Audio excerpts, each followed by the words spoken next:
everybody, Mr. Traveler here. Good to see everybody and welcome to Tip Tuesday.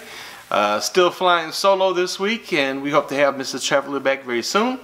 But for now I wanted to touch on a subject that I get asked about very frequently while booking cruises, and that is the beverage programs on the ship. So I'm going to cover the three big cruise lines. I'll cover Royal Caribbean, Carnival, and Norwegian, talking about how much it costs and what's included and that kind of thing and restrictions.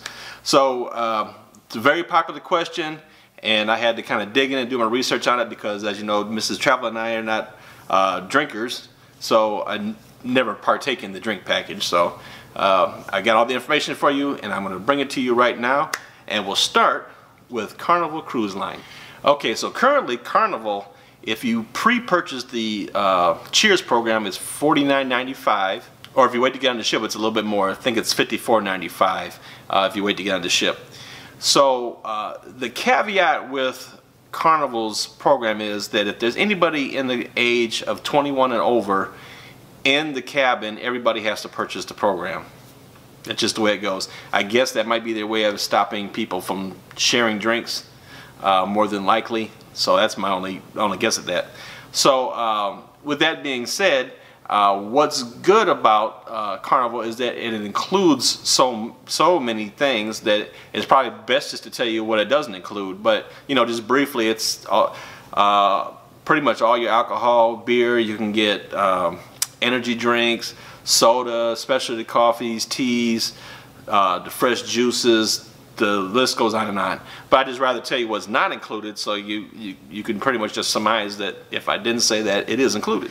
Okay, so what's not included are like when they have the specials on buckets of beers by the poolside. That's not included. Stuff that they sell on the gangway is not included. Whole bottles of liquor is not included. Anything room service or mini bar, that's not included. Pretty much anything else is included in that. Now, the other thing about Carnival is you're limited to 15 alcoholic drinks in a 24-hour period. So 6 a.m. to 6 a.m. I think is their time frame.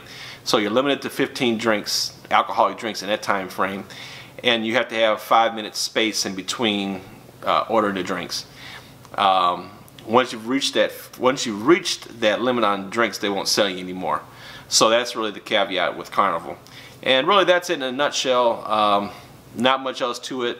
Just know, probably the main thing you need to know is if you get in the program, that everybody else in the room that's over 21 has to get it. And also, in addition to the price, whether you purchase it ahead or once you get on the ship, it's subject to a 15% gratuity as well. So please keep that in mind.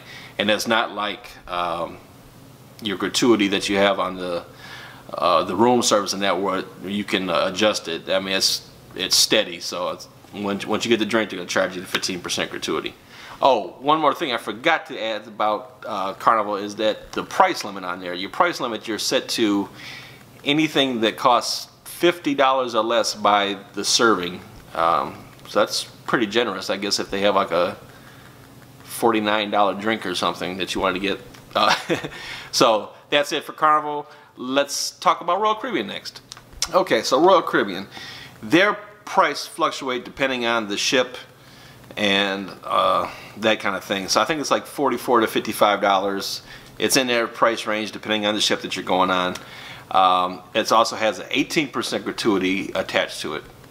Now with Royal Caribbean, unlike Carnival, you do not have to, everybody in the room does not have to get the drink package. The caveat to that is that if you get caught sharing your beverage package with somebody, because there's not a limit to the drinks on Royal Caribbean, if you get caught sharing it, they can withdraw your beverage package with no refund.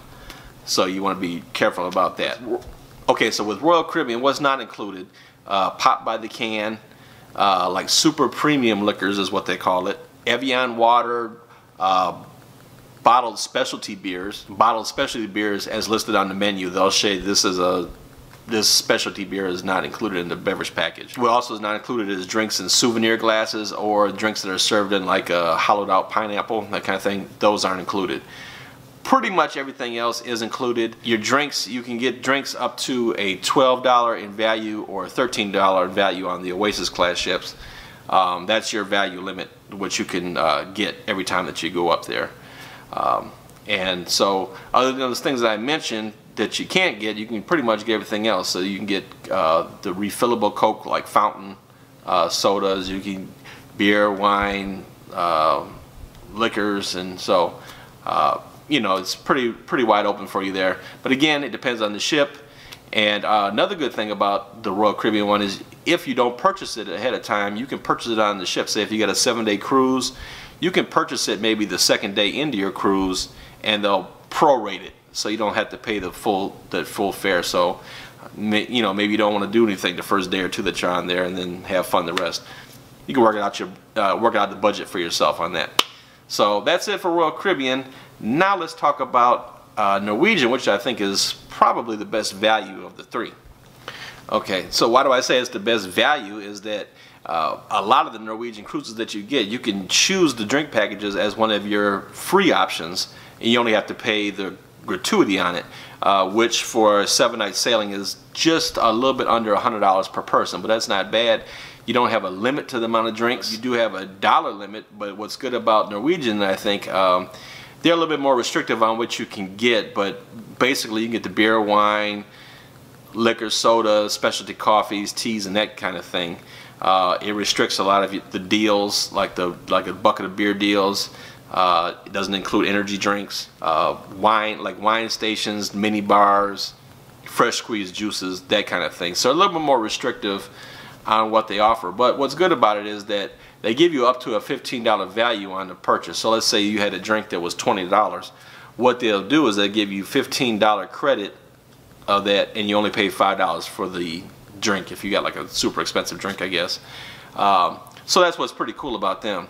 So not a bad deal if you know you're going to get a drink package and you're thinking about Norwegian. It's pretty good deal. It's like $99 and some change for the gratuities, and you have your drink package. So that's, to me, best value of the three. So I hope that explains it a little bit better, what the drink packages include and kind of the price range for them for you. So you help you make an educated decision on whether or not that's a good deal for you. When I talk to people about purchasing the beverage program, that's one of the things I talk to them about, like how much do you drink, you know, do you drink the specialty coffees, how much liquor do you drink, do you think, you know, let's break this down price wise by day, do you think you're going to drink more than that per day, and we just kind of work it out. You know, some people, you know, if you're just a very lightweight, you just have a cocktail here or there, I wouldn't recommend it. You know, you'd be fine just having what's available on the ship and purchasing a couple of drinks here and there.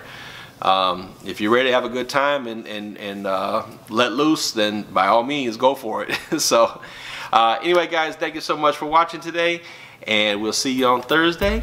Life's short, have fun, bye.